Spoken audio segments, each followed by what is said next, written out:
کہ یہ پاکستان کوئی مفت میں ہمیں نہیں ملا، اس کے پیچھے لاکھوں مسلمانوں کی قربانیاں ہیں، ہزاروں علماء کرام پھانسی کے پھندوں پر لٹکے ہیں، علامہ فضل حق خیر آبادی پھانسیوں پر لٹکایا گیا۔ اس کے بعد مسلمانوں کی ایک نہ ختم ہونے والی جد و جہد تھی، یہ جو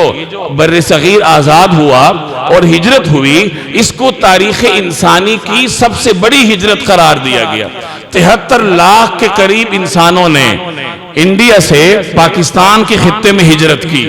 اور اتنے ہی لوگوں نے یہاں کے خطے سے وہاں ہجرت کی۔ 1951 میں ہندوستان اور پاکستان دونوں کی حکومتوں نے مہاجرین کا ڈیٹا مرتب کیا تو 1.5 کروڑ افراد کی تعداد سامنے آئی کہ آزادی کے وقت 1.5 کروڑ افراد کی نقل و حرکت ہوئی،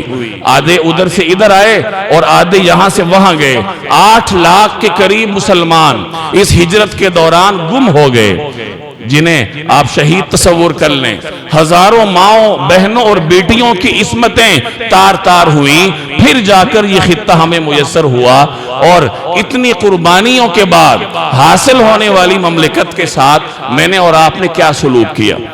ہمارا نوجوان آج جشن آزادی کے نام پر خرافات میں پڑتا ہے، وہ موٹر سائیکل کا سلنسر نکال کر منہ میں باجا ڈال کر یہ روڈوں پہ نکلتا ہے، صوتی آلودگی کا سبب بنتا ہے۔ اس کے دل و دماغ میں کہیں یہ نہیں ہے کہ یہ پاکستان کیسے آزاد ہوا۔ تو میرے بھائی، ہمیں جشن منانا چاہیے، ضرور منانا چاہیے، لیکن اس کے پیچھے جو ایک فلسفہ ہے، جو پاکستان قائم کرنے کا نظریہ ہے، عقیدہ ہے اور مقصد ہے، اگر ہم وہ فراموش کر گئے تو پھر اس علامتی جشن منانے کا کیا فائدہ ہے؟ یہ جو ہمیں پاکستان کے پرچم نظر آتے ہیں، اس پرچم کے پیچھے عقیدے اور نظریے کی طاقت ہے۔